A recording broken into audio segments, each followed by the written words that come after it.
he's very brave in the ring cycle, but he's also very stupid. You can't be brave without being stupid.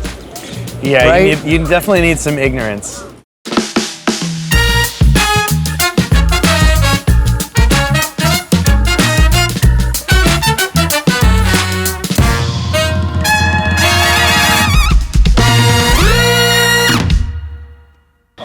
I like the random events that can like transpire. Right. Yeah.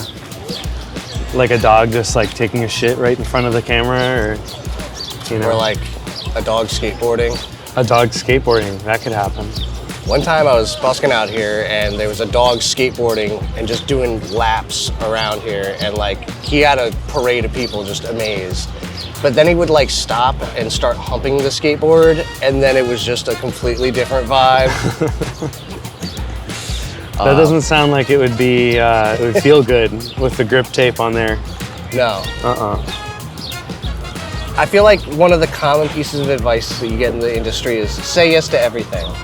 Like, oh, just say yes and meet people and do stuff, and you know, like that's a thing at least I heard early in my career. But I think it's a lot more nuanced. Like, first off, when you say no, like you create a lot of power, not just like for yourself, but collectively. You know, there's a lot of people in this industry willing to do bad gigs. People do it for free. That's right. It brings the whole value of our craft down. Yeah. And like, I feel like it's a tough conversation to have because like, nobody starts as a pro. Everybody starts as an amateur musician. Everybody did concerts for free. You know, so band director wasn't charging your parents to go see the spring concert. Yeah. Right? Yeah. And then like, you know, people in shitty garage bands sometimes make it big. And, you know, that's like, right. It did work out for them to say yes to the shitty stuff. Well, yeah, some people, that's their path. And yeah, when you're in one of the biggest cities in the world with some of the best musicians and you're just, you're trying to make it, get established, it's really hard to say no. Totally. Yeah. But then, you know, for those high caliber kind of gigs, you do have to start saying no. And I don't know, I feel like I'm being a little bit more of a mafia enforcer at times, you know, with politeness and emotional intelligence. But you got to let people know, like, this is the standard that we're gonna work for. Yeah. Yeah. I mean, that, of course, there was a time where everything in town was under 802. And, you know, for sure, like, it was easier in a lot of ways. You know, you're on a gig with a few musicians, you got an orchestra manager there, nobody has to speak up about pay or, you know, how you're being treated or any of that. Like, you've got a neutral party to, like, take care of that for you and, you know, take that weight off your shoulder. Yeah. And now as freelancers, I mean, the music scene is kind of crumbling. It's becoming more disjointed. There's not as much communication between musicians and bands. And yeah, there's a lot of undercutting and not a lot of standards being set in place. Totally. And like, you know, everybody wants to work as opposed to not work. Like, you know, at the end of the day, you know, as long as it's not a terrible wage, like if it's kind of okay, people will want to do it. Yeah, like, shit. Yeah, you go on Facebook and you post a $50 gig and people will be like, yes, please. Yeah. I went to Juilliard. Yeah.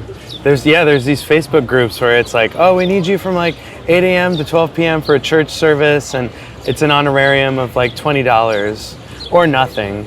Yeah. Yeah, and there's people jumping at that stuff. Totally. Yeah. Some people just want a place to play, an excuse to play. Yeah. Yeah, like they want to learn, they want to get on the bandstand and jam. Yeah. And I think that there should be those opportunities for those people. Totally. And it's harder to find those. I mean, I moved here 7 years ago and I was going out 4 or 5 times a week to different places that supported me taking my instrument out and playing. Yeah. And I find that it's much harder to do that these days. Totally. And I think that has to do with, you know, the bars and the clubs. They're still paying the same rates, if not less. Oh, for sure less. Yeah. Yeah. I mean, there was that like time post-COVID where, you know, we had this big glut of work, and, you know, like not everybody had moved back to town yet, and just huge demand, small labor pool, and it was great. But, you know, like now that things have kind of like evened out, like for sure worse. For sure worse. Yeah, less people. And it wasn't great to begin with. Wasn't great to begin with, but there was definitely a lot more like sustainable, casual musicians that could make $100 like 5 times a week, and that was cool. Yeah. But yeah, the cost of living is higher, and the cost of rent is higher, and I just feel like there's less musicians that are gobbling up more of the work. And yeah, it's a very dog-eat-dog world, and I find that competition is fair. I think it's okay. Yeah, you know, I think it's like I try not to think in absolutes about it, because like, yeah, we want good competition, you know, like may the best man win, right? All about it. I'm all about it. But at the same time, it's just like, because there's that glut of labor available, and you know, like that's the thing about being in a big city like New York. Like, the one resource we have is labor. Like, that's the thing. Yeah. But you know, like, you don't have a community of hobby plumbers. No, who just graduated from the top plumber school in Boston or New York City, and yeah, or going out there and doing scab work. Sure. Right? Like, I think it's really weird that you know, AFM musicians. Sorry, AFM. Talk shit, man. AFM musicians do non-AFM work, but like, if you were in a plumbers union and you did non-plumber union work, like that's a big deal. Yeah, that's like, and you know, like, I very much feel the history of unions in guilds, where it's like you don't work unless you're in the guild, like you're not allowed to. Right? Yeah, that's an admirable like boundary of, you know, your work zone. Yeah. But you know, these union musicians would have to be lying if they said that they only do union work, because isn't that 100%. what you're supposed to be contracted to do? If you're signing it, you sign something, right? So I don't know. I know that, you know, like there are gray areas, and like it's not black or white. Like, you know, I just did a gig that, you know, we're making a decent amount of bread, and we got it put under the AFM. But to unionize, nobody required us to join the AFM. You know, like, for sure, health and retirement contributions are made, but that's on top of the pay. Like, that's not out of your pay.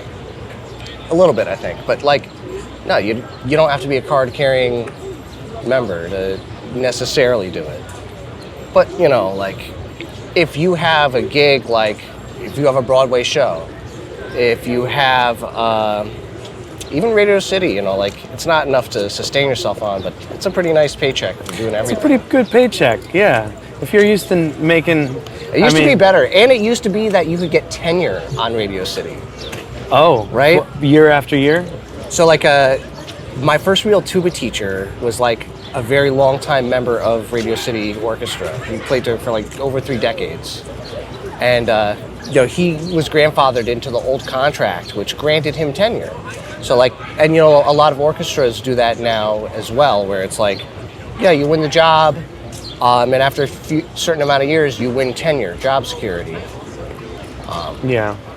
And, you know, like, if you got that job security and you're being paid that decent wage, you know, like, you would think, like, okay, got to stay in that zone of union work. Sure, if they're giving you all that. But then again, that's only once a year, right? For a whole month? It's more than a month, but yeah, Radio City's once a year. Not for the Rockettes. I think they work like year round. Okay. But for sure the orchestra is seasonal. Sure. But Broadway ain't seasonal. Yeah, Broadway's year round, yeah. Yeah. Sure, your show could close at any point, but, you know, it could also run for decades and you could retire off of it. Yeah, of course. And there's a lot of people who do. Yeah. A lot of older guys who've been holding it down for decades in that scene, and that's great. Yeah. That's cool. It's a great scene to be in. Yeah. Scene I strive to be in. Sure. Okay. Right? Cool. It's good to know. Broadway show would be awesome. Yeah. Which is a good reason also to strike a balance of being a harsh critic and having diplomacy, and scratching some backs and being a nice guy and a good player. Yeah. Yeah. So besides the union, I wanted to ask you, as another brass band co-leader with Shaghorns and me and Chris Ott, I wanted to ask you about kind of your journey building up the Triad brand, how that's looked, and twists and turns that you didn't foresee, and challenges on a business level and personal level and all that stuff. Yeah. Yeah. I mean, I started the band when I first moved to New York with some buddies, and it was like a democracy, right? And it was cool, and we did some gigs and we did a lot of playing together, and we learned and all that stuff. Like, I feel like all of us had really kind of had no clue what we were doing, but things just kind of didn't work out, and the two guys who I started it with walked away from it and said, "Listen, you can have this." And then, a month later, COVID happened, and the band was dead, and I didn't have any plans of resurrecting it. And I tried another band post-COVID, another collective thing. Post-COVID. Yeah. Middle of the pandemic. Yeah. Mid-COVID. Yeah, mid-COVID. Yeah. Yeah, post-vaccine. Yeah. No, there's no shame in that. I mean, to be blunt, the brass band scene really exploded during the pandemic. I'm still making, my band wouldn't be able to run if we didn't still have outdoor dining. Sure, I'd be able to run it, but it was the fuel for the fire. We still get to do it now. Totally. I still get to do that hustle, and yeah, it's a huge amount of leverage I have against the club owners. Screw you, I'm making more money in the streets. That's how I felt. I was I don't need to work another. Yeah, I don't need to work another $150 gig at a club where I'm playing for 3 hours or whatever. No, I can make $300, $400 in the street in an evening. Yeah. If I'm working in a club, I should make more money, because you should be bringing more value with this collaborative effort. You're not here to just collect some stuff off the top. Absolutely. Do nothing. Give it a worse experience. Do nothing. No promotion.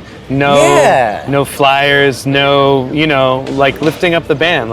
These artists, we're our own individual sole proprietor businesses with our own overhead and our own creative thought invested into this, and they just treat us. Sometimes these people just treat us like disposable. They're like, "Oh, another band's gonna come along," and for sure, and they will. Yeah, and one bad gig could be a breaking point for one musician or a whole band. If it's too stressful, if it's I can't do another. That's how it happens. That's how it happens. Yeah, it happens at a gig. You get so frustrated, or somebody gets so frustrated with you, and then you're like, okay, I'm walking away, or don't talk to me anymore. Yeah. Lose my fucking number. Yeah. But, if you were getting paid, even just $50 more for that gig, or if you had one more drink ticket, you'd be like, you know what? It's okay. It was stressful, but they took care of us, and I can manage that. Yeah. And, successful organizations tend not to fold. If you're having, of course, it's normal to have, people in and out, because not everybody has the same path and all that bullshit. Yeah. But also if you've got a good thing going on, people want to be there. Yeah. If you got a great band or a great establishment, people want to be in it. Yeah, and people want that money. For sure, people like money. People love money. And shout out to Ratagast. I feel like that's one of the only establishments that I really have any faith in at the moment. We've been playing there for 6+ years, and they treated us well through the pandemic, gave us beers and a place to count our cash and a place to play. And the staff is all very friendly and understands that if it wasn't for the musicians being there, they would not get oodles of tips every time. So, I mean, it's hand over fist that they're selling those beers. Absolutely. Like for what, $20 a pop too? I don't know, 20, 25 for a big one. Yeah. You can't get a beer. Like you can't get a beer because they're so good. As fast as they can pour them. Yeah. They can't get them out quick enough. That's right. And you know, like I kind of have a love-hate relationship with the place because, you know, like yes, it's a much better situation than like a vast majority of the things happening. And like, you do well there, you get other gigs. It's like getting paid to do a wedding review. Yeah. And usually you have showcase. to pay, wedding showcase, and usually you have to pay to do those, or just do them for free. Right. But like this is a paid wedding showcase with a few beers and a free meal. Yep. But you know, like also, you know, it's been the same pay for what, over 10 years? Yeah, I mean they're hustling a lot of different bands, and it's a competitive market. Yeah, and everybody wants to do it. Another band will come along. Yeah. I've thought about saying, hey, what if we just did like 2 Saturdays a month? And, you know, and I was thinking, yeah, that would probably bring a lot more business to us, and that would be cool, and it would be more work, but at the same time it would kind of squeeze this really nice, diverse and blossoming brass band scene that's happening in New York. Yeah. And as much as I think some other brass bands, you know, they need to still cut their teeth, like they're young. Totally. I do think that they need a platform to stand on and to play on, and there's not enough of those. So yeah, I mean that place could use a stage, a literal platform. it could use a literal stage. Yeah. And you know, like I feel like that's another part of it. It's like, well, you know, like y'all are making so much money. There's already too many people in the room. Not like they're breaking any laws, but like just so many people that they can't serve them fast enough. Yeah. So like, why not give up some of that space for a real stage? Why not spend a little bit of money on like a decent PA? Sure. They did buy a new PA recently. Oh, did they? Yeah. I mean, it's the one that's been there for a couple months now. I haven't played there. It was Chris's old PA. Oh, okay. Oh, okay. Yeah. It's decent. But yeah, like, you know, those little things, I feel like could make a big difference. But, you know, I think they've got something that really works and definitely don't want to change the formula. Yeah. That's right. Yeah. Mm-hmm. I feel like that's a thing that a lot of people are super afraid of. Like, concept I've been really getting into as a business owner, like with this new thing, with the new Triad, is like I'm trying to really up my risk tolerance. Like, I want to be able to. This is a good subject. I yes. like this. Yeah. Like, you know, big money projects. Of course they're good. They have huge risk tolerance. Like if you're in a band that's being fronted by a major label, you know, that has all the money in the world to throw at the best engineers and the best songwriters and the best graphic artists for your album art and the, you know, like, and you have room to burn money. Like you can make bad decisions and it doesn't destroy your business. You know, like, but at the same time, you know, like for us on the smaller level, we don't have much risk tolerance. You know, like I can't, you know, like if I blew $3,000 on the band and didn't see any return on it, I'd be mad about that. Sure, that's something you should, and that's the point of creating a risk is you do need to have that feeling of loss if it doesn't work out. Yeah, no risk, no reward. Yeah, exactly. Do you want a reward that you don't care about? Because then you'd have a risk that you don't care about. You have to have a risk that you're actually investing something, whether that's time or money into something, and if it doesn't work out, you feel like, damn, like, you know, it could have could have actually worked out a little bit better. Yeah, but you know, like you can't predict the future, and like it's all part of that like learning experience. It's not like you're trying to like burn money. No, you know, like unless you, have got to money have, to burn. Yeah, right. I mean, for sure, having money to burn is a great way to get things off the ground. Yeah, you need that rocket fuel to get you off the ground. and that's what it is. You do need rocket fuel. You can't just burn like hydrogen. Like you can't just create an engine off of water and solar power and creep up to success at this 5 to 10% a year rate. It's like we're in the business of you need to fucking explode. Yeah. And like as musicians and brass players, you know, like we're on this other end of it where it's like, you know, you can move a mountain a piece of sand at a time, and you know, like we're always working on our craft and our hard skills. But then on the other end of it, I feel like a lot of us just like, yeah, we didn't get into this business to make money. Like we make money. Like we're here to make a living, right? We're here to make a living. We're not here to be the richest men in the world. No, but we do want to get we want to feel high off of our own success. Yes. And sometimes that feels good if you get paid $1,000 in a day on a weekend or any day, you know. But that's what it should be, and it'll always feel good to get. I mean, unless the economy really crashes and we get crazy inflation. But like, yeah, like a hard day of work, $1,000. Like that's fair. Like that's what we should be making at weddings. Yeah, I mean, if you're busting your fucking ass and then you're waking up the next day and you can't even move until 4 p.m., like, yeah, I want $1,000 for that day. Yeah, and it makes getting through the day a lot easier. It does. Yeah. Give yourself permission to be a slug the next day. Exactly. Yeah.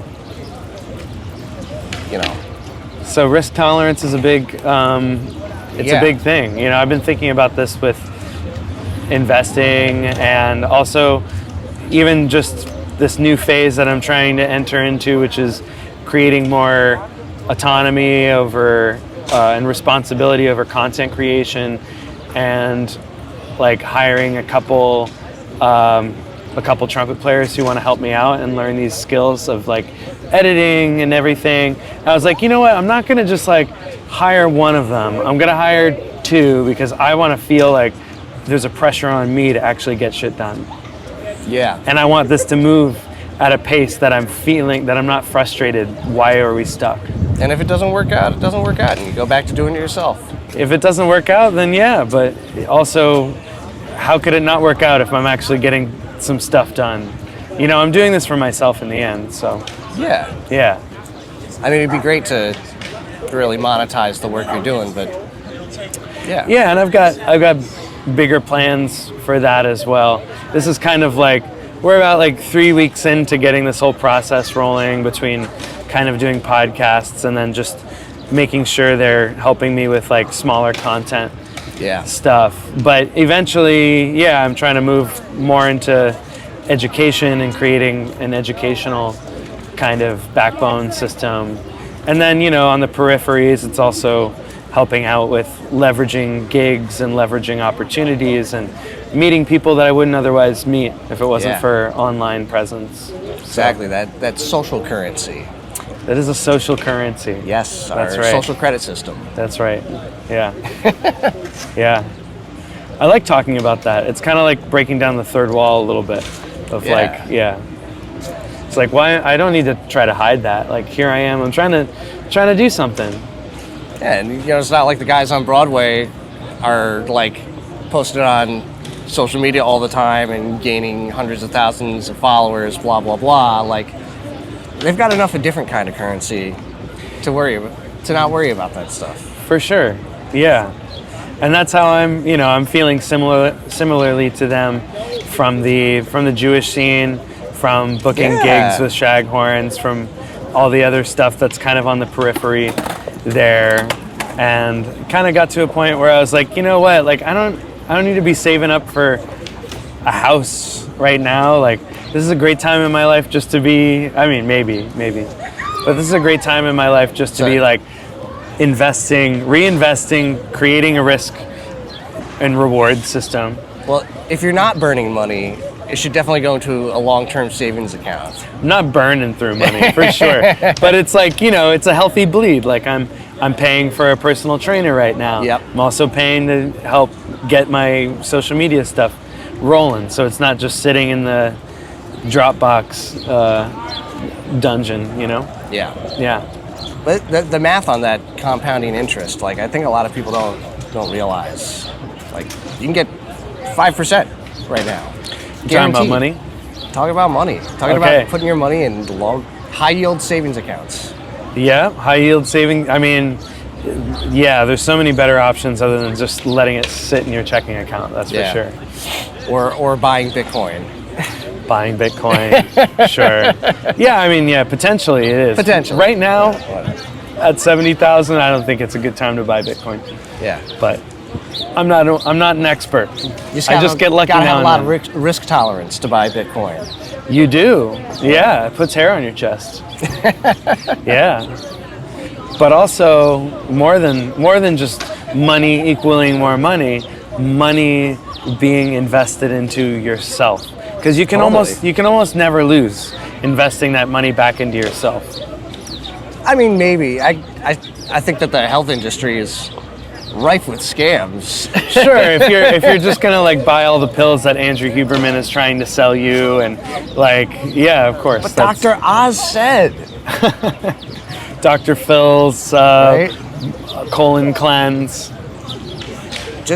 Dr. Phil told me that my life is gonna be so much better if I just kidnap my own kid and send them off in the middle of the woods. Yeah? Yeah, it'll be so good for them. Uh-huh. And I pay them to do it, right? That's right. Put a bag over their head and just send them in the middle of Utah. Make them think it wasn't you that kidnapped them. Yeah, you know? It's not my fault. I'm not a bad parent. Yeah.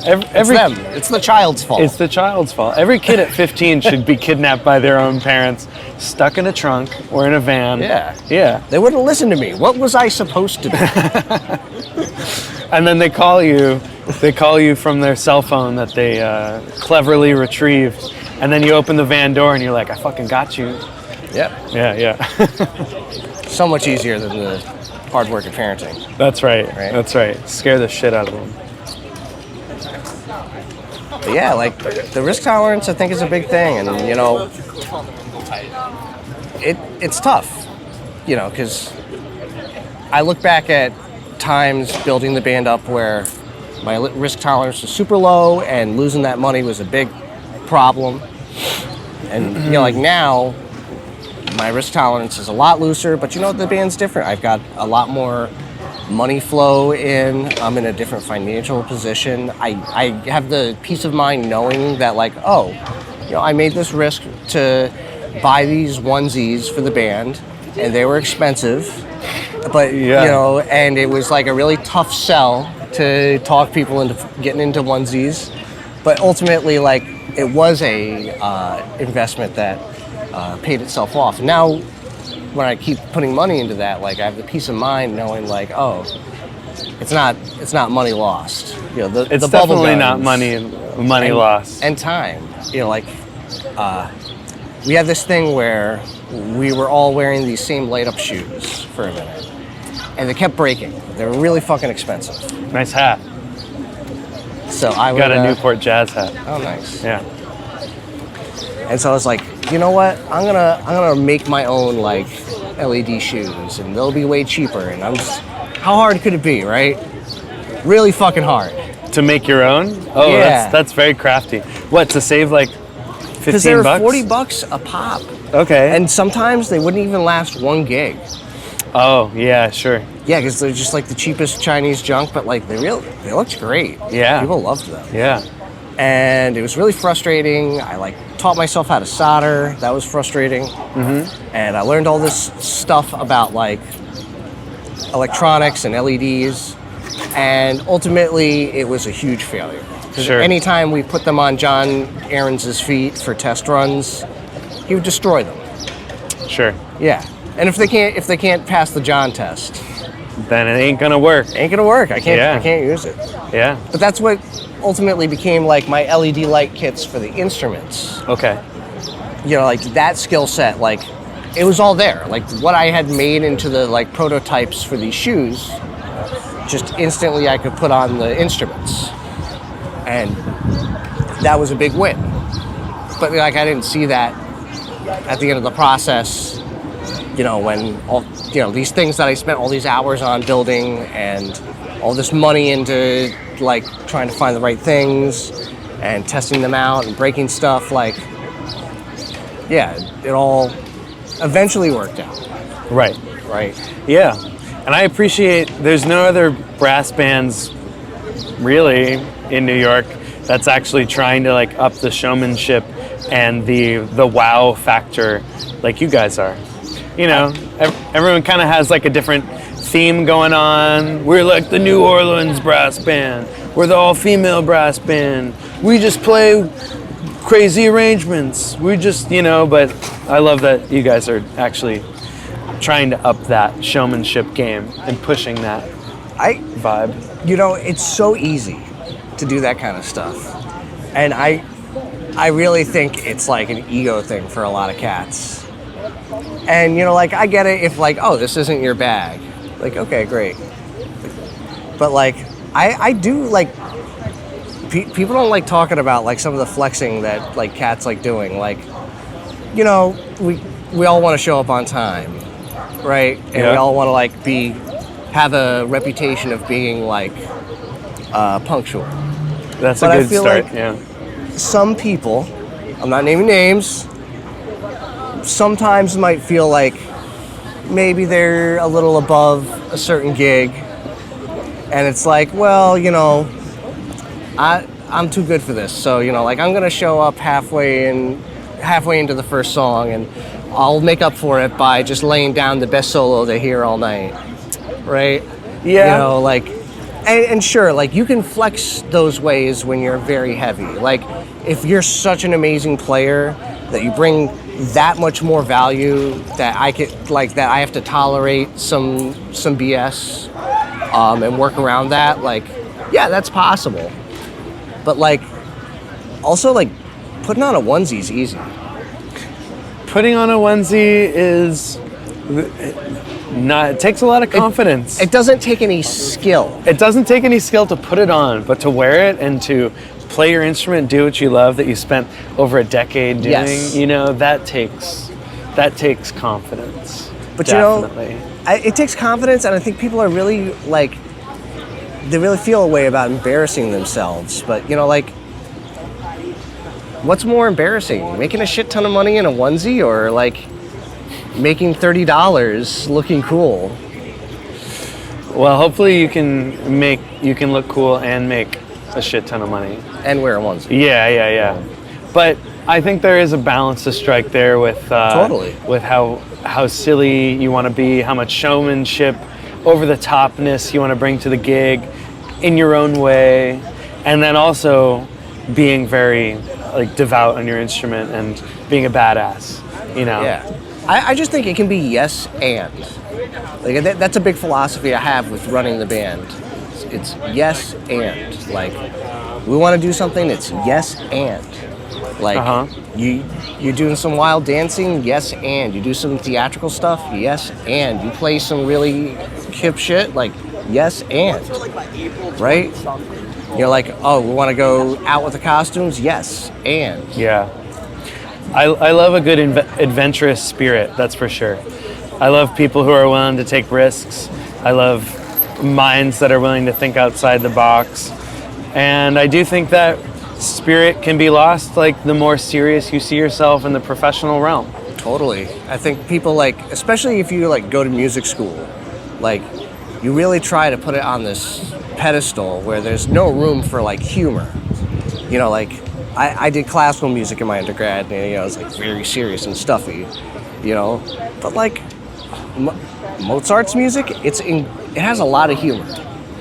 It does a lot of humor? It has a lot of humor. Okay. He was a funny guy. You think he was quoting some?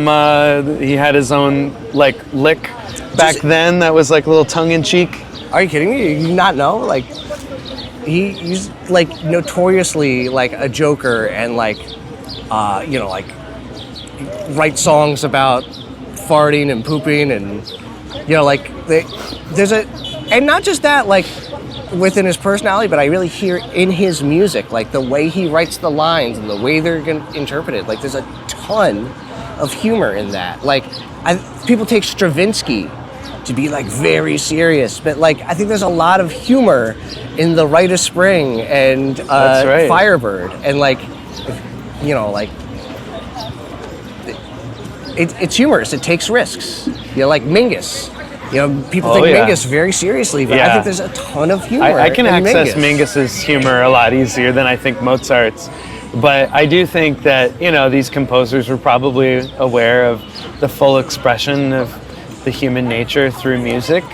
And that doesn't just mean performing it seriously and perfectly every time. Like, and more complicated doesn't mean more good. That's for sure. More complicated just means more complicated. That's right. It means more spaghetti. Yeah. Yeah.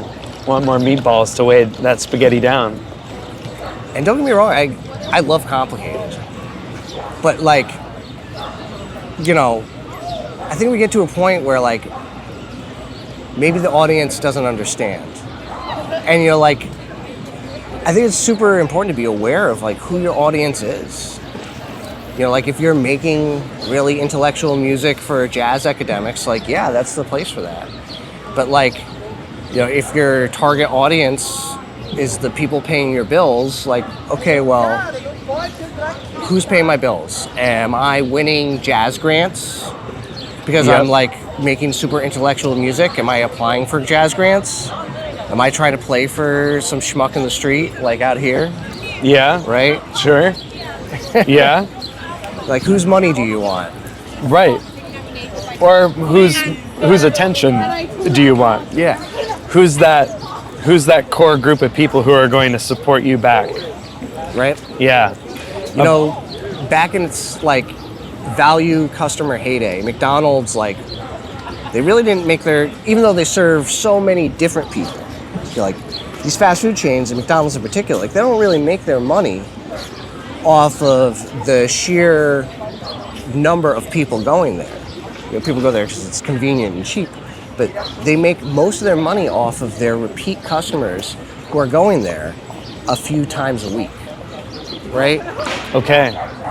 So sell it to the diehards. Yeah, and I think people a lot of times like really get afraid to like, you know, push people away, and like, of course you want to cast a big net, but also like, you know, if I'm spamming on social media and I see somebody spamming on social media stuff that I really not that into, like I'll probably unfollow them. I think that's like fair, you know, but you know, I think, or at least me recently, you know, I've been really getting into like trying to repost and just get that content out there a lot. If people like your stuff, they're gonna want to see it more. Yeah. Yeah, you have to be persistent, and you have to be a little, you can't be shy about it. That's for sure. So you're saying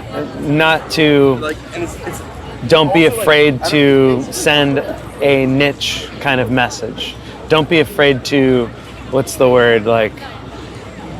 exclude other people by talking specifically to a certain audience. Yeah, like you can't make everybody happy. I think that's right. People really like, I mean, we're artists, so of course we're all up in our feelings. And if somebody comes around and is like, hey, I see you around the neighborhood, you're terrible. Like, I hate you.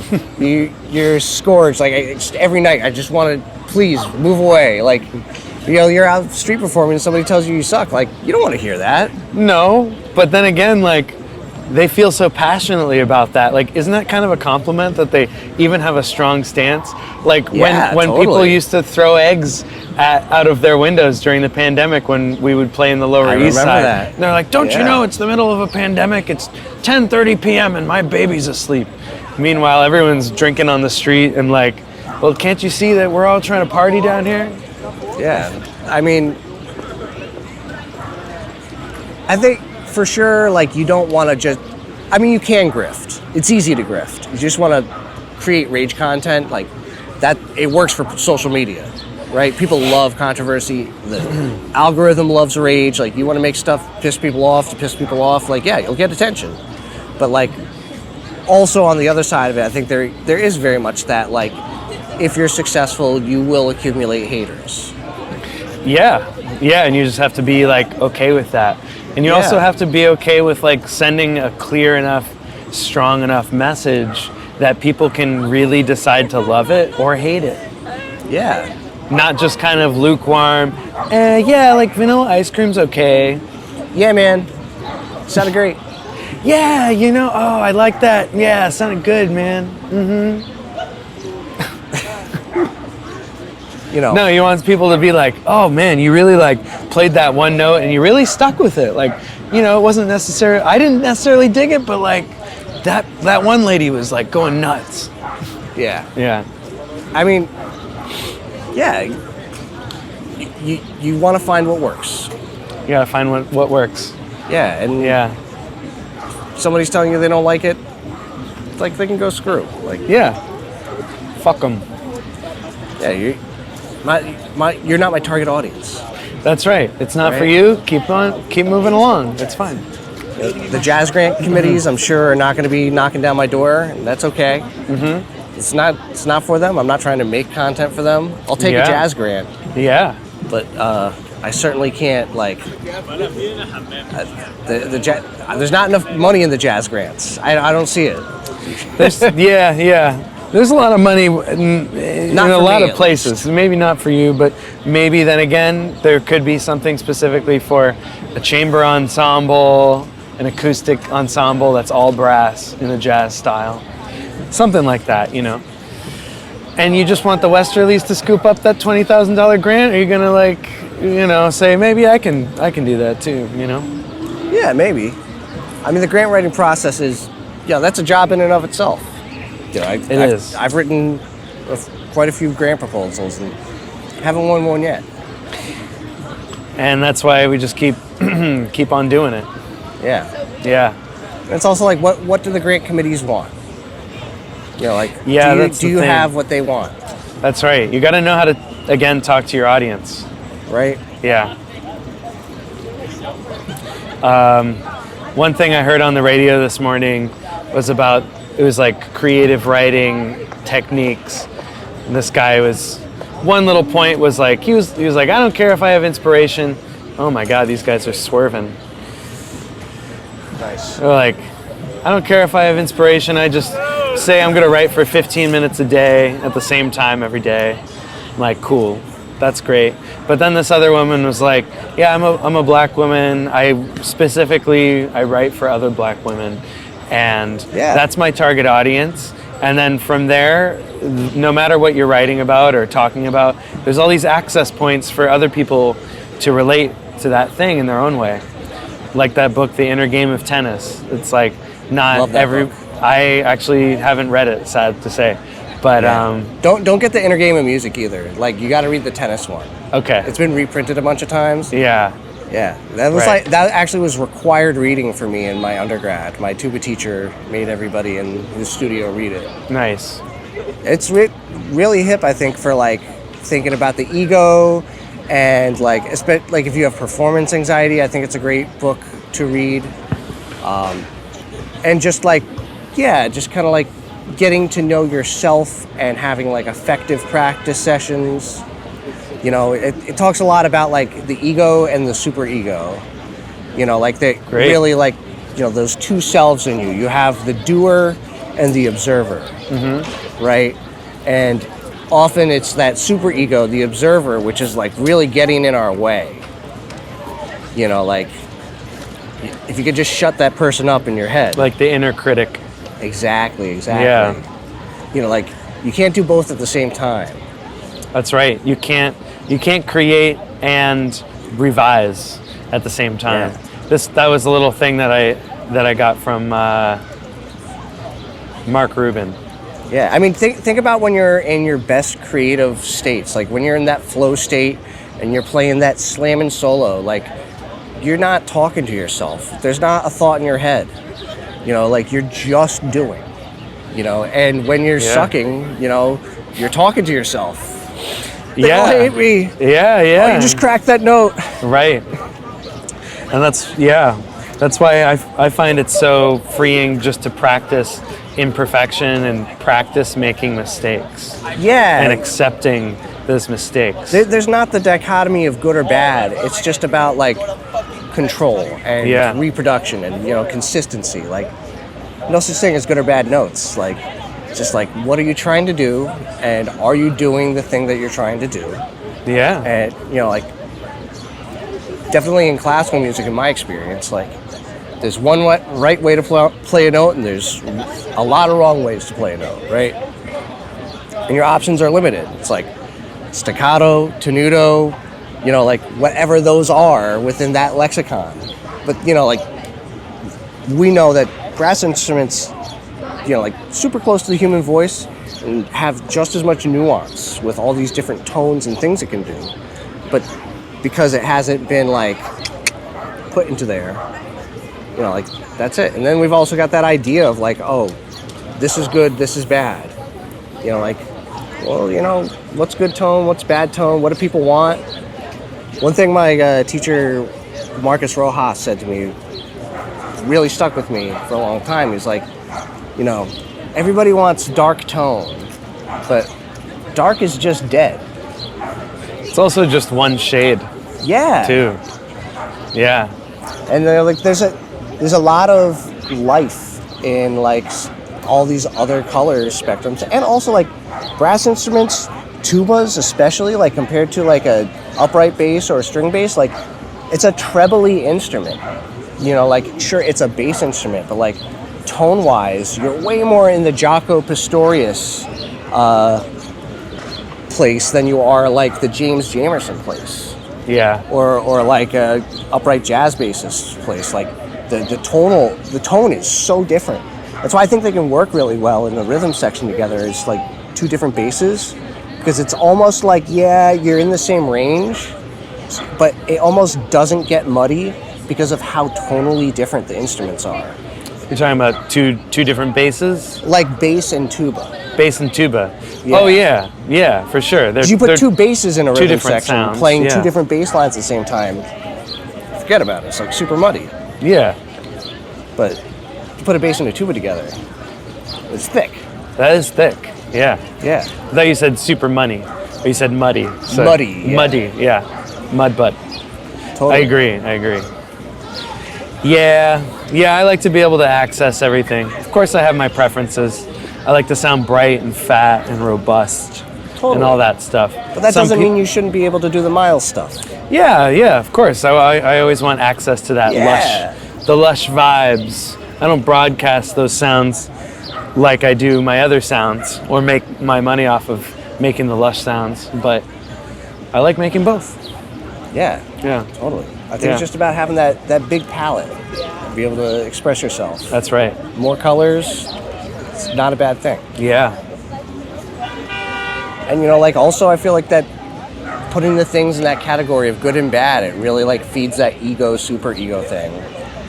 Like, that was good, that was bad. You know, instead of just trying to be objective about like, this is this way, this is that way.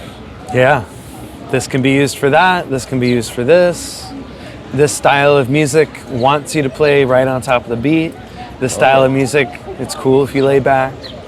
Yeah. And learn how to do both and control it. My instrument responds to my body in this way when I do this. You know, like all of it. Yeah. And that's super ego. Like, I don't think there's a more toxic person in your life. Like, nobody talks to you that way. You wouldn't let anybody talk to you that way. No, you'd be like, hey, you can't talk to me like myself. Like, I quit. I'm not working for you. I'm not working for myself. Yeah. I quit. Yeah. I'm just trying my best. Jesus. I'm going to smoke a joint and just forget. Yeah. There you go. Yeah. One way to shut them up. Yeah.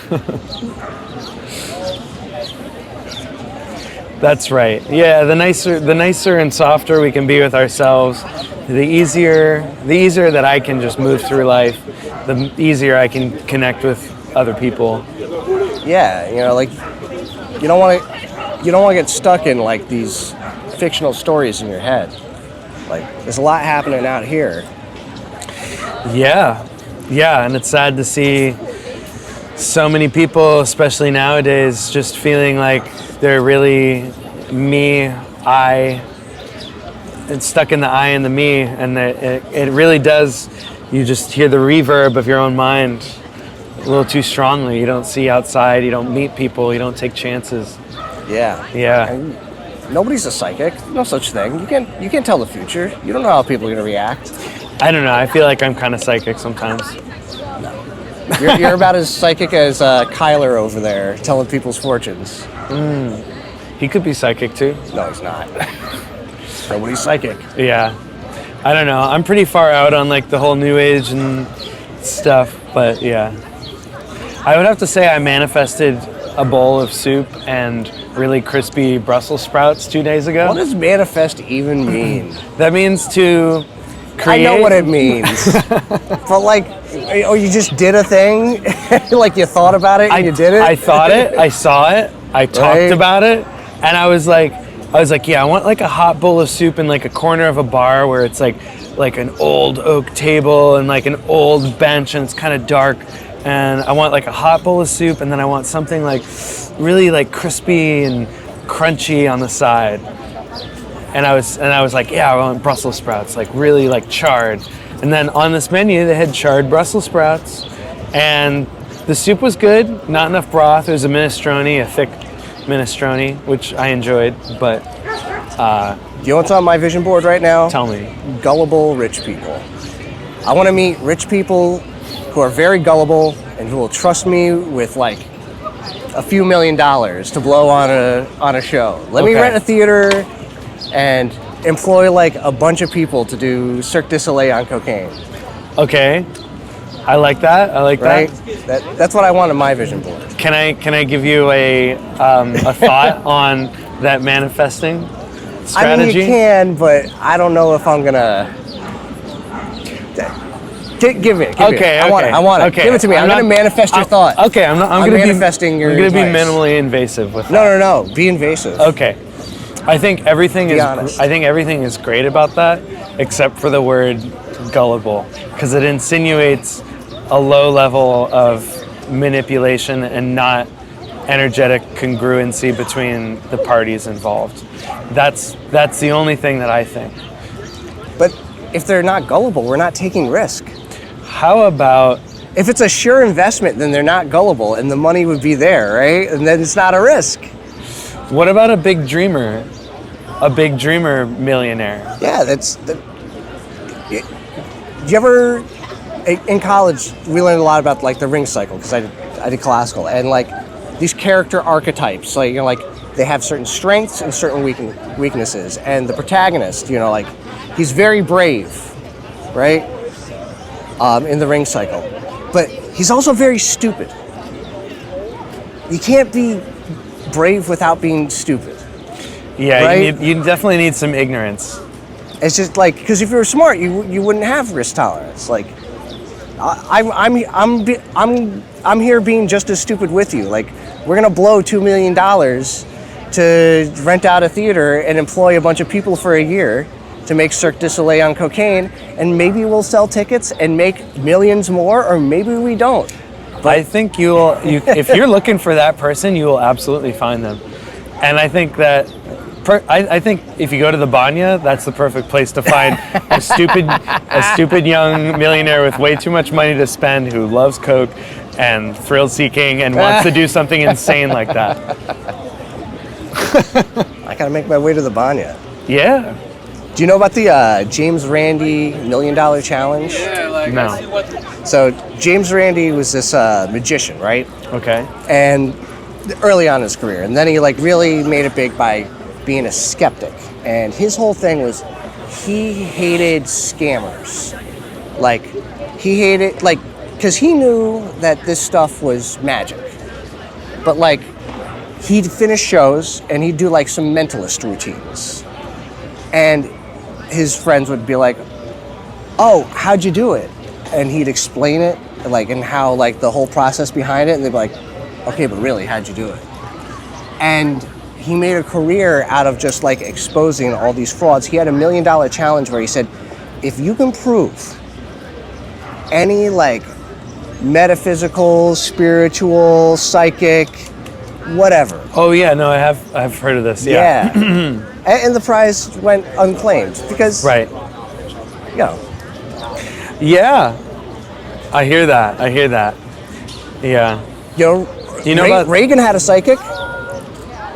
Yeah. Yeah, Man. Reagan famously took advice from a psychic. Sweet. I don't know about all that. Maybe not for a president. But yeah. You know about the observer effect? I don't. Tell me. Like different, I can't quote the exact experiment, but basically somebody like with ESP who could like tell, you hold up like a card out of a card of 52 cards deck, Okay. and most of the time, more than 50% or something like that, a high number, they would guess the correct card. But you get somebody who's like a skeptic in the room, and that's creating some psychic dissonance, because it's like taking away from like the strength of the belief that it is possible. I'm creating some dissonance right now. That's okay. And I feel that. Yeah, 100%. Your dog is so Yeah. cute. Very I love cute it. dog. Yeah. I tried to play this sousaphone as a kid. It's kind of a joke with my friends because I was so little, like I was so skinny that when they taught me sitting down and it was supposed to be for the marching band. Yeah. And then they put me on the field and I just couldn't. Yeah, it was sad. You were falling forward? That was the end of my career. Oh. Yeah. Got taken away with the breeze. How about now? You want to take a sousaphone lesson? I would love to play the sousaphone again, yeah. I mean, I've played it pretty well, but I'm a singer-songwriter now, so Oh, cool. Cool. I think it's hard to sing and play it. Sure. I've tried. Yeah. Are you guys at the band that plays here? I'm a trumpet player, and we're actually like, we're doing kind of like a podcast style like interview sort of thing, and yeah, we're both just like musicians around New York playing full time. Yeah. Yeah. I traveled to tour. Very cool. Very I cool. get back here, I feel disconnected. Singing, songwriting. That's what I want to get into. That's Really fun. yeah, and Like, like you get to have like complete control over everything like on stage. It's just kind of, in a way, it's good, and in a way, it's like I miss playing with other people.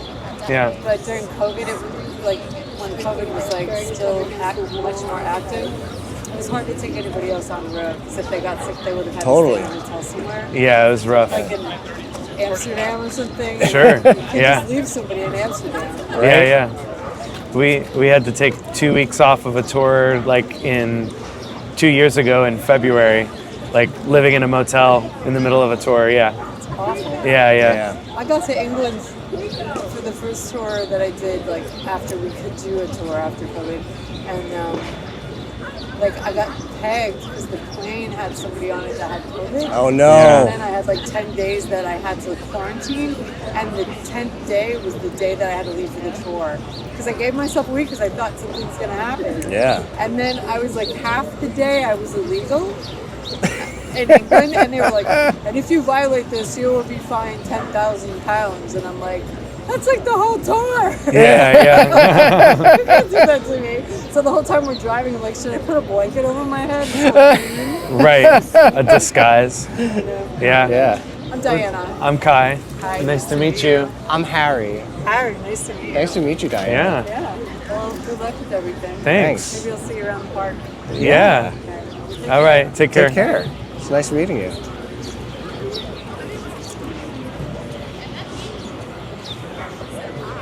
Singer-songwriters have figured out the economics. Yeah, like the opposite of a big band. Yeah, you just stay home, collect those checks, you know. That's a lot of hard work, just going to the ATM and putting it in. You know, I'm too lazy to put my checks in the ATM. I mean, real talk though. Yeah. Yeah. It's all Yeah. those extra steps. Yeah, a lot of extra steps. What's your hottest take? What's my hottest take? What's your most controversial take? Well, I have been thinking a lot about what you were saying, risk tolerance, because I just feel like this is the juiciest part of our life. I feel like where strength and age meets wisdom is kind of where the most potential is kind of coming out of our life. Totally. As opposed to this thing that I've had in my mind that I think a lot of other people may have had in their mind, where it's like your quality of life and your amplitude and success is like this constant upstreak. And I feel like the reality of it is you're building all of this knowledge and skills and strength and age. And at a certain point, you start getting older and you can't do as much, you know, and you still have all this wisdom and everything. So right around here where you're reaching up to like the top of that hill, and like when you're on your way down on that hill, that's like the juiciest part of your life. And I feel like that's kind of when you need to be taking the most risks. I mean, but here's the reality. You know, we're talking about this whole like body health, wisdom, synergy, moving up. That it's not a straight line, and No. it's not going up. The end of it could be right now. Like Sure. you get hit by a Meteor. bus, Yeah. right? Yeah, a meteor. Yeah.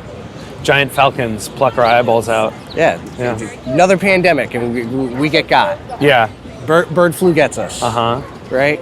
Earthquake. We fall into the crevasse. Yeah. Like nothing's promised. Nothing is promised. That's And why now, like, all you have is now. all you have is now. Yeah, and I feel like every so often I still think back to where that beginning of the pandemic and the place I was at, and feeling like, have I grieved the past and my former self enough to meet the present where it's at, to make the most out of the present, move into the future with like a clear mind? Or What am do I you mean by grieved yourself? Because like Did you that, die? What? Did you die? I feel like we all, like the past died in that moment. I feel like a part of ourselves all died, a part of our potential future paths. There was something that happened that we will no longer access that.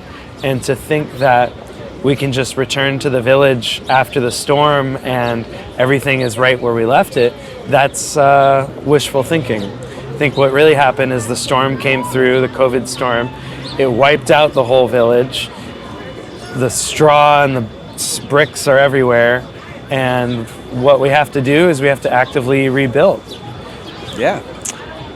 So I think that begs a mourning process, a grieving process for our past selves that we had to diverge from that path. Yeah. You know, I kind of feel that. Sorry.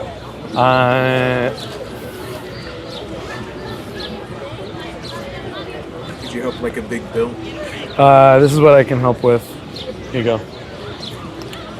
Can you That- help another dollar? No, I'm sorry.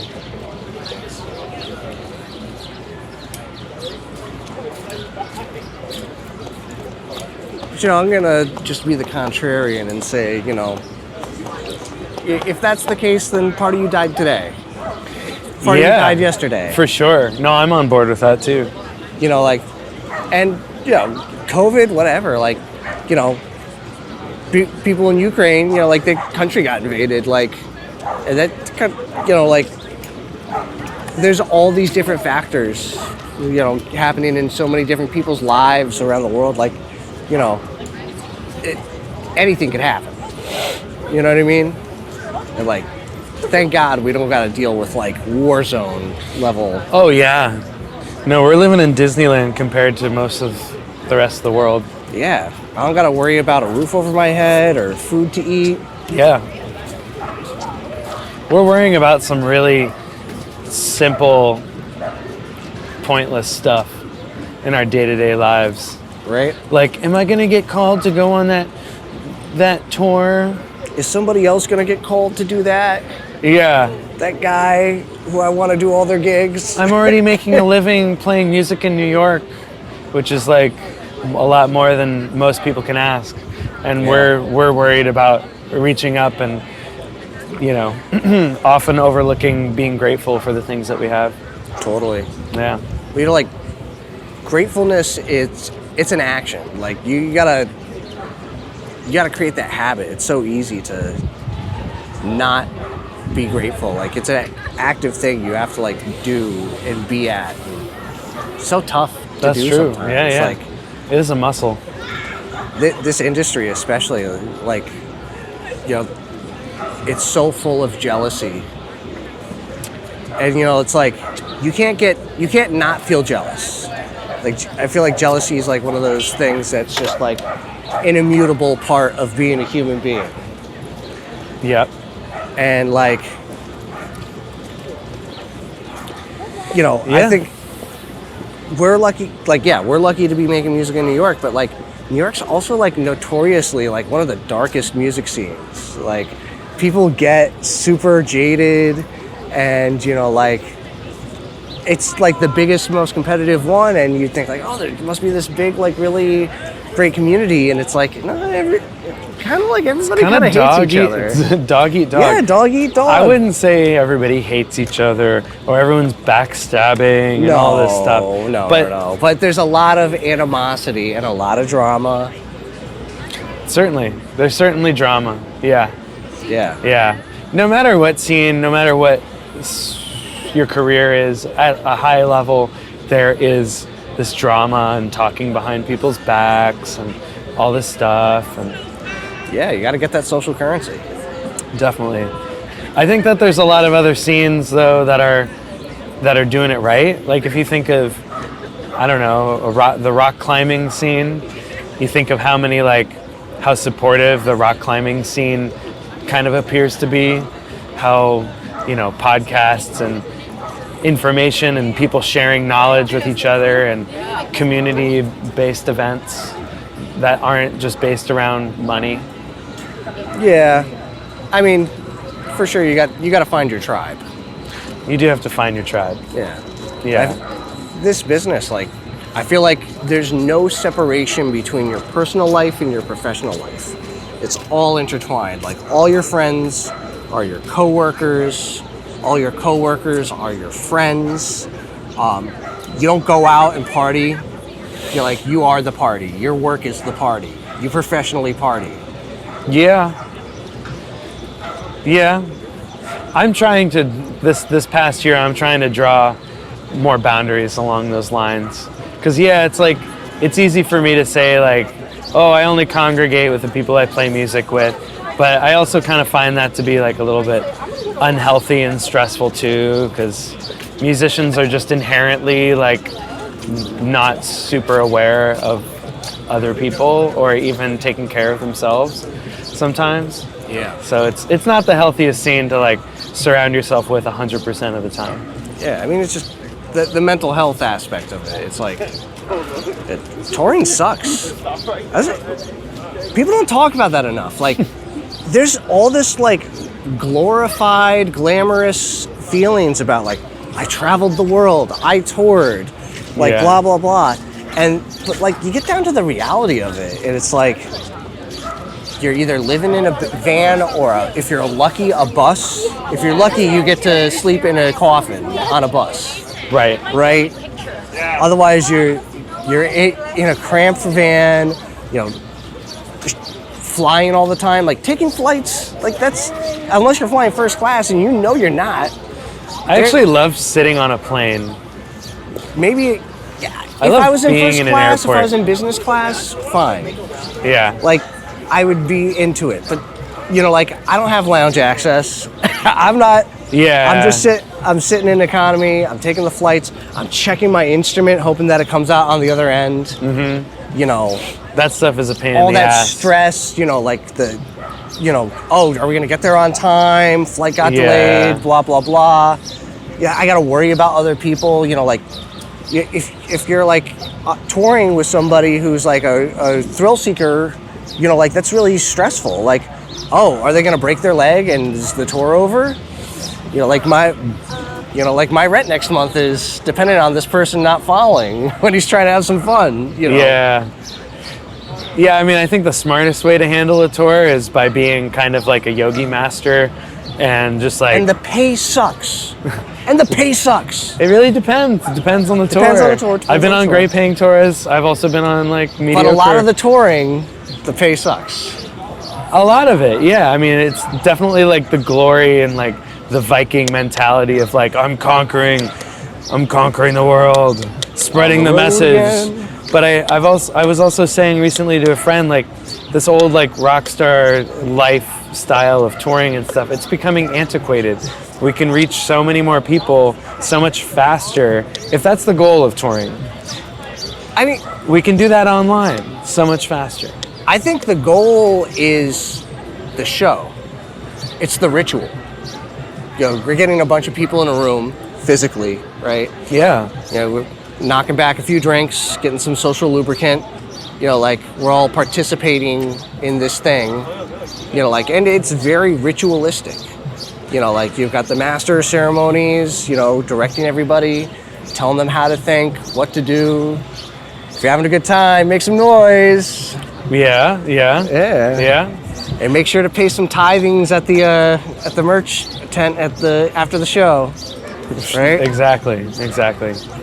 You know, On that note, I feel like my favorite part of touring is that feeling of exhaustion after like traveling for 12 hours and then being on stage after waiting like 3 hours to play after the sound check that went for 2 hours, and then just reaching deep and like just giving some super genuine real part of my soul to the audience. That's my favorite part, is reaching deep through that exhaustion and just giving all that I have. I mean, I feel like I can do that in New York for better money, and then I get to sleep in my own bed. See, and that's cool, and it's easier to make money that way, and it's more but it's more comfortable. That's the thing. You can be comfortable traveling, just people would need to say no. People need to say no to bad tours, to bad rates. You know, like, sure, there are people who are treated very well when they're touring and get paid really great money. But like, even on the top level, you and I know that there's a big, you'd be living really shittily and doing big tours for big labels, and you could be living like a rock star. And then there's like also that, like, I know you've been on big stages, like the big ones. Yeah, And you know I've been on big stages, and it's different. Yeah. And like that feeling, like all that respect and admiration, everybody coming up to you after the show, like that's a huge high, just playing for that many people at a time. Oh yeah. Like, It's a different feeling to be appreciated on that level. When Yeah. you show up, there's the manager of the venue is welcoming you. There's food for you ready to go. The first time you step on stage, everyone's cheering before you even play a single note. Yeah. Because they're just happy to be there, and they're happy that Totally. you're there, you know? Yeah, and like to do like a few weeks of that and then come home and then like not really gig as much as you were before, because you know how it happens. You know, you go out on a tour and people aren't calling you as much. Yeah, especially if you've been like On the going, road for a yeah, while, if yeah. you're like out for like a couple weeks, 3 weeks at a time, and then you do it again and again. Yeah, when I was doing the big stages, like I'd come home from those tours, I'd get really dark. Like it almost felt like I was like going in withdrawals, like really irritable. Like, Yeah, it's a high. it is a high. Yeah. It's a huge high. Right. Like But fuck, it feels good though. it's great. Like I want to keep doing it. Yeah. Yeah, But- me too. Like I wouldn't give that up for the world. Like that's the reason you want to tour, so you can get on those big stages and get that big high. Yeah. That's, I think, the real thing. But like, yeah, it's a lot, and it's a lot to come down from. And like when you get back to earth, back in New York, like, Yeah. back Right. to reality. Yeah. You know, and what is reality? We create our own reality. Well, I think the thing is we're all entrepreneurs, and you know, tomorrow isn't promised. So, you know, like if we had a big guild or very strong union where you couldn't work in town if it wasn't AFM, then it'd be a little different because people would have a little more job security. But like, you know, very much that like tomorrow not promised. You really feel that. Yeah, that's kind of like a worry. It's kind of, I think of it as like a pointless thing to worry about. You know, is it gonna happen again? When's my next gig gonna be? Yeah, it's a real thing to worry about, but at the same time, it's like, you know what? As long as you keep investing in yourself in some way, if you're practicing, if you're exercising, if you're going out to shows, talking to friends, all that stuff, Being a part of the community. the community is gonna feed you. Yeah. It's gonna feed you back. Yeah. I just want a bigger piece of the pie. We all do. We all do. That's human. That's not even greedy. That's just human. I just want to be able to retire one day. Yeah. I'm sorry, man. Like, I think, yes, like, I think all of us, if our bodies are willing, we would love to work until the day we die. Like, you know, I'm sure Ron Carter is not, you know, he wasn't doing gigs in his 90s because he was hurting for cash. He was doing gigs in his 90s because he could still play incredibly well, and, you know, he wanted to play. Yeah. And I'm sure he didn't just take stuff for the hell of it. No. I'm sure he said no to probably more than half of the things that he did, that he's doing. Yeah. Yeah. But, like, also on that real end of it, like, you know, the lack of economic security is a big thing. You know, like, sure, like, they told our whole generation, like, listen, you're not going to own a house, you're going to work till you die. That kind of, like, white picket fence, getting to retire thing, that was for your parents. You're not getting that. But, yeah, you know, I think it's such a huge industry, right? There's so much money changing hands. You know, it's been around, like, making music might be among the oldest professions. As long as there's been people, there's been music. That's for sure. I definitely don't think that musicians were paid at the earliest of times. I feel like it was just like it's a service or a responsibility to the people. I feel like as long as there's been trade, people have been able to trade entertainment and music. Yeah.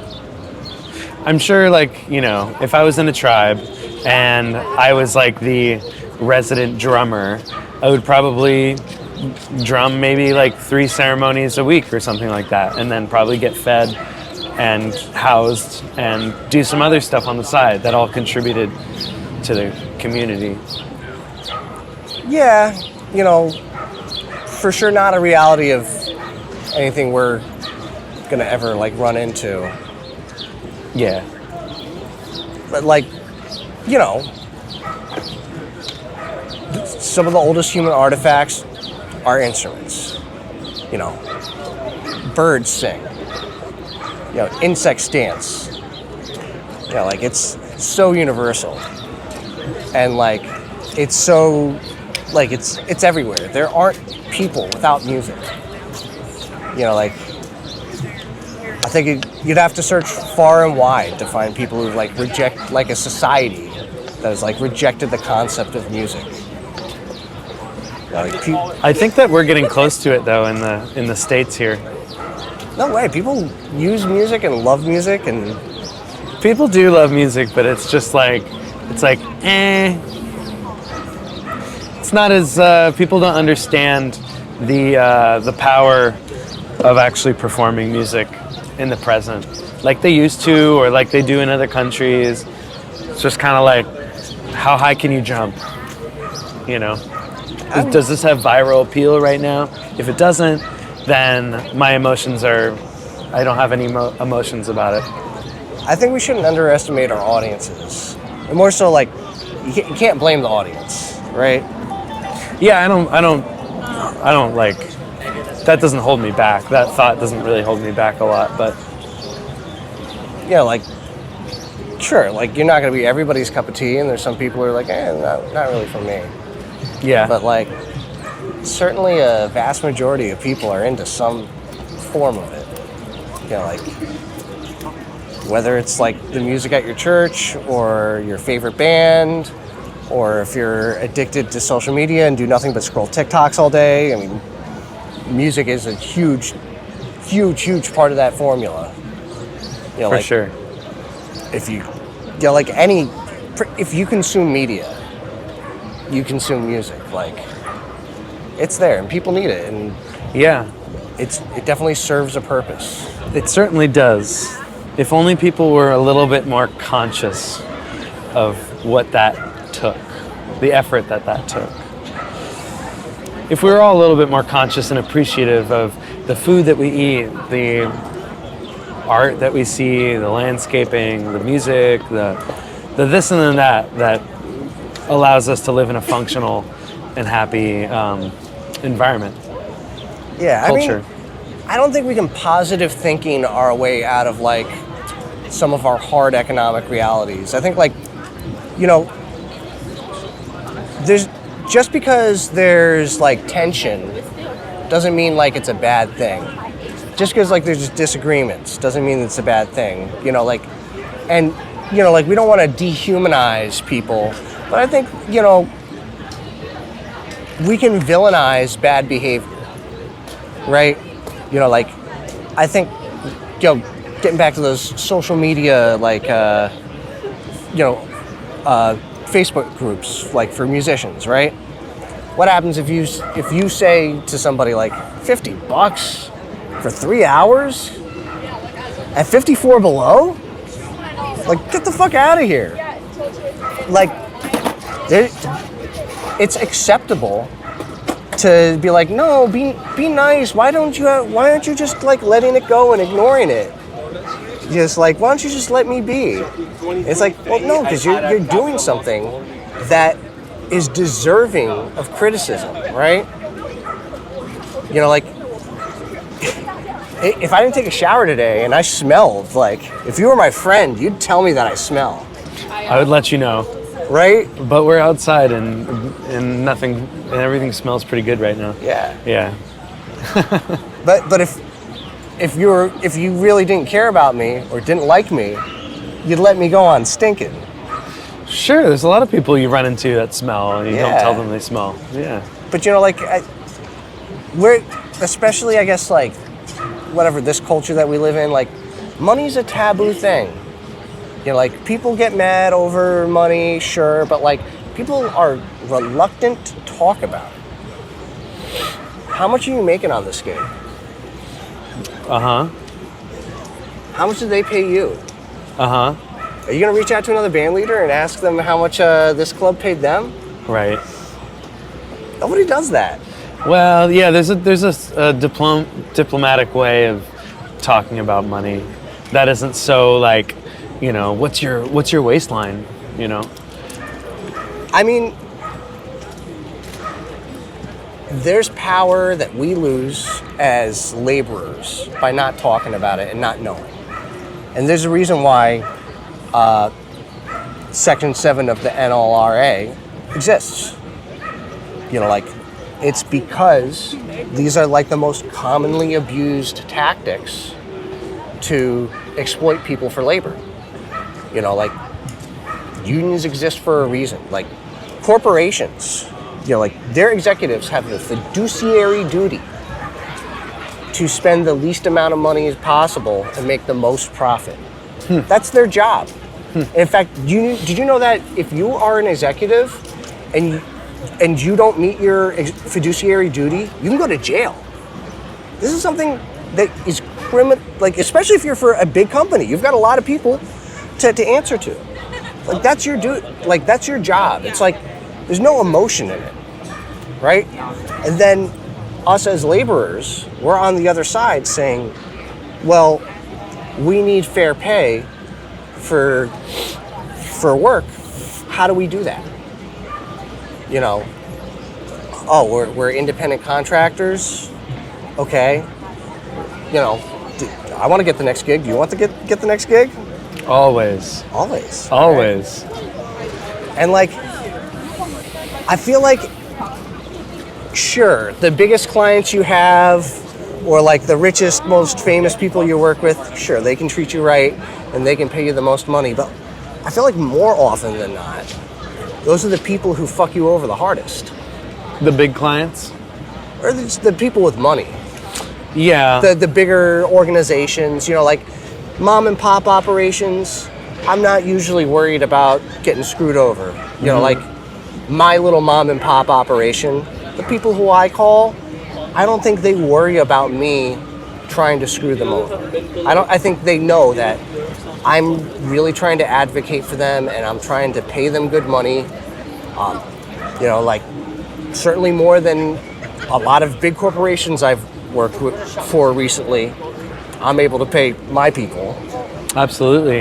You know. Yeah, there's not like a million people who are just able to fill those shoes of the demands of what you need from musicians.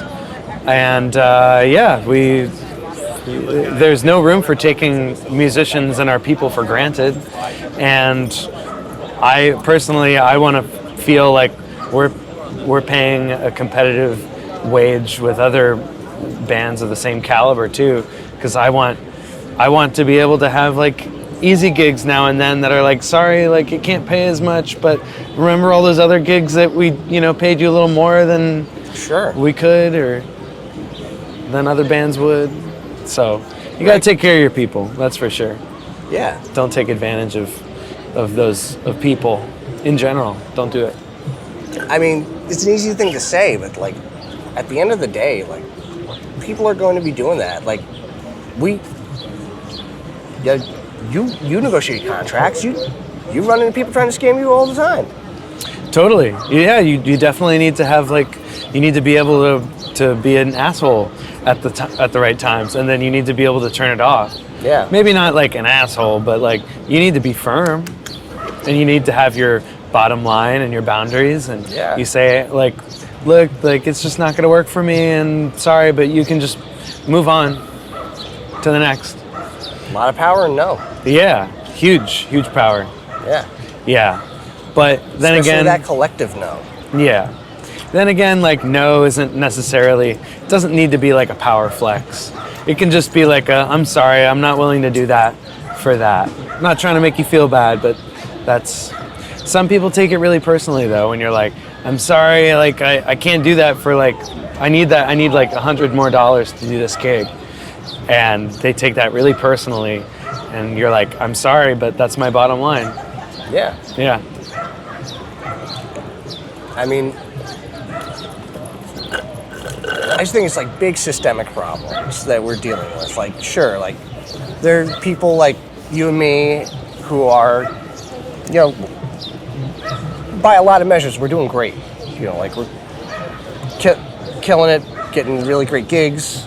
You know, like we're not, I don't know about you, I'm not currently purchasing a house off my gigs. Maybe sometime soon, but. No, I don't, and honestly, that's not even like it's not like super pressing in my mind.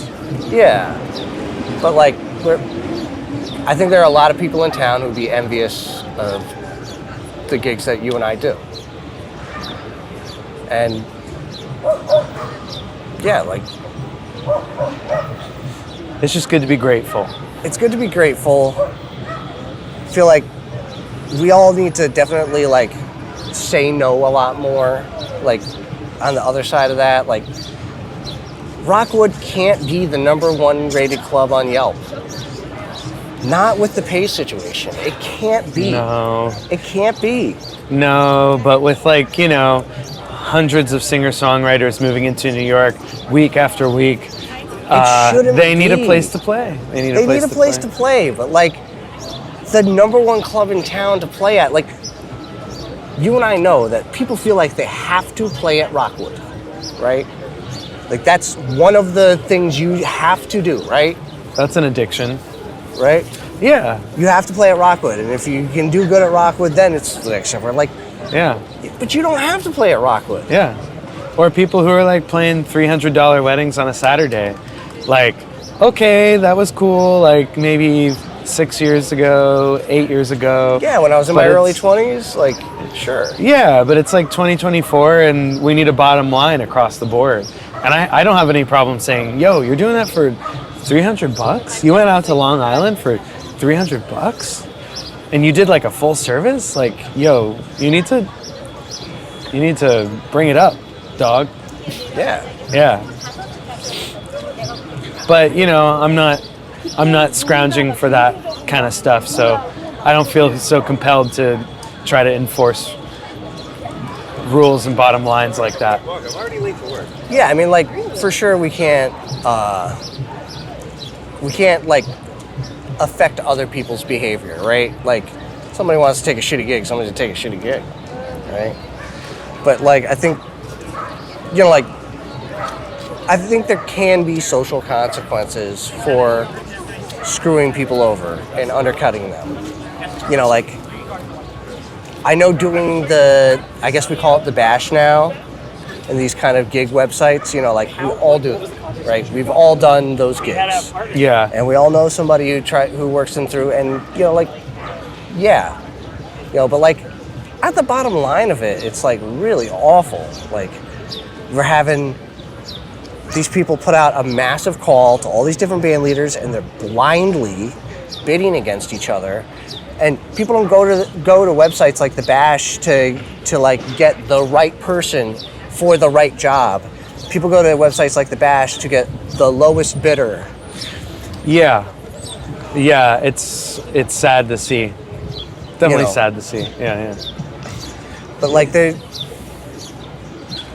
you know, like, if all of a sudden a club that we loved, that we played at all the time, that paid decently, stopped paying people and started doing the Rockwood thing, right? Mm-hmm.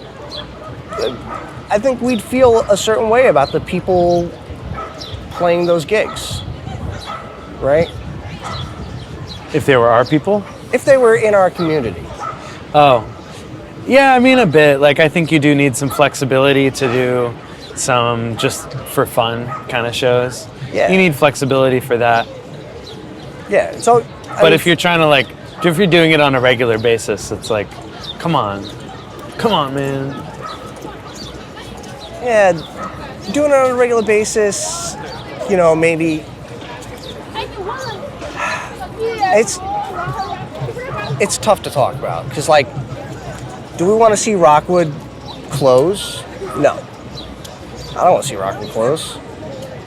That'd be dumb. No, I think it's a cool place to support, like, just casual But, music like, on the weekdays. If they can't run a business in a way that creates enough profit to pay people $100 a show per person, that's a pretty low bar. Yeah, I mean, businesses like that, like applying for like the what do they do? They started a GoFundMe to like raise money to keep Rockwood alive. Yeah, it's like, it's already a charity. Like, Yeah. we're lucky that we even play there. Are you Everyone fucking else is kidding giving me? charity to them. The musicians are giving Yeah. charity to their business. So, yeah, And for what? the general public definitely needs to see through that. Yeah, I mean, just like with the busking, like, it's broken. If I can make more money in the street than I can at a club, it's broken. It's 100% broken. Like, the whole model. And, like, sure, Rockwood might close, but are the banks just gonna, like, turn that into a Starbucks? Or is the bank who owns that space gonna just give a loan to somebody who's gonna run a better music venue? This is my hottest take.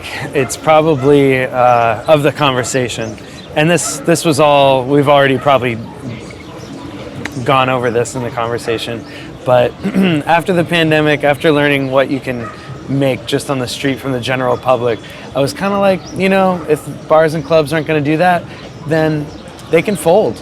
I Yes. don't care. Like, let the bars who are hiring musicians fold if they're not going to pay a respectable wage.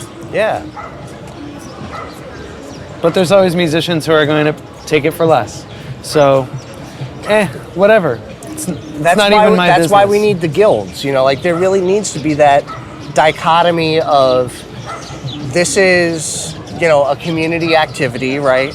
You know, I'm singing in my church choir. I'm not doing this for money. You know, I'm an amateur. You know, like that's what I do. And then say this person is a professional. They're our laborer. They belong to a union, right? You know, they're getting their kneecaps broke if they're doing scab work. You know, like that's, or at least in my opinion, what it should be. Like that should be where we're at. But you know, like there's so many people in this position where like I'm an amateur, but I hate that word. I hate that distinction. And like this is my community. This is my church choir, right? These are my drinking buddies, right? And I want to be able to say I'm a professional, right? But, and sure, like you get paid to do something, you're a professional, right? But there's so many people who want to be able to say, who want to say, I'm a rock star. I want to be a rock star. Who doesn't want to be a rock star, right? Who doesn't want to pretend to be a rock star, right? Everybody wants to be one. Exactly. Yeah. So like, you know, everybody pretending to be a rock star, you know, they're creating this really awful labor environment for everybody else. You know, like pushing people who could and should be doing stuff full time, or maybe just not just surviving but thriving, you know, out of it, because the economics just do not work. Like, I feel like if you're an amateur, like I got a day job, I do this for fun, and I know I do this for fun. I'm not trying to be like, I like pretending I'm a rock star, but I know I'm not a rock star, right? Because I don't run a cash positive business, right? I'm not worried about tolerance loss. I got all the tolerance in the world because it's all the loss. Okay. I paid $10,000 in gear that I'm hauling to this $50 gig, right? Right. Sure. Yeah. Right. Instead of just doing that for the clout, be like, oh, we did this tour for free. I'm not going to call it a vacation. It's not a vacation. Yeah. It's a tour, I swear. We're just not getting paid. It's not a vacation. Right? We're working. This is self-induced suffering. Yeah, we're just breaking even. Yeah. I'm making no money. You know, it's okay to just say, like, this is where I am, and this is my trajectory, and, you know, like, this is what I do.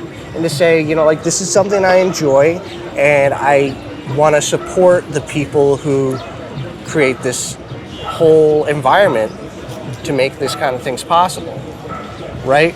Yeah. You know, people in the church choir, sure, they're not getting paid, but the organist, for sure, is getting paid. We're getting paid a salary, and not just a small salary, a salary to have a quality of life that is dignified. Yes. And there's a lot of people in this industry who don't have a dignified quality of life who deserve it. That's for sure. Like, yeah, life is not fair.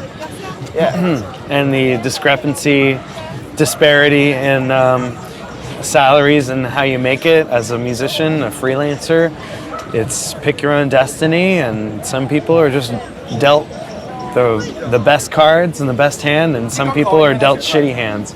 And even those people who are dealt shitty hands, some of them know what to do with it. Sure.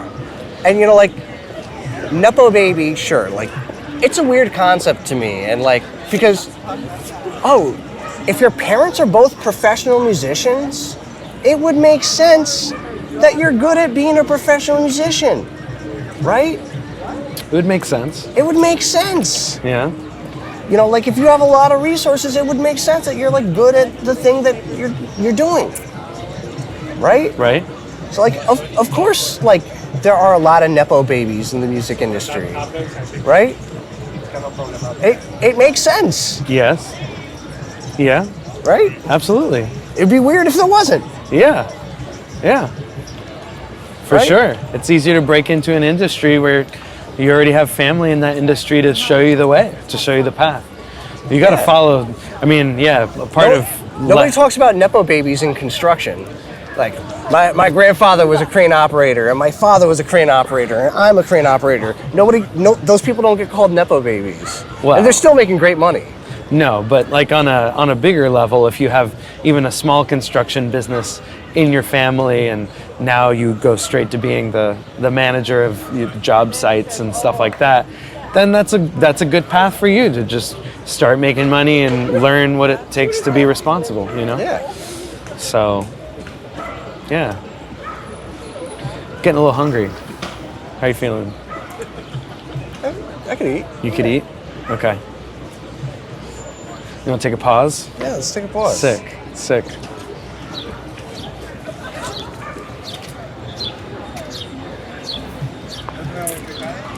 I hope everybody hates me when this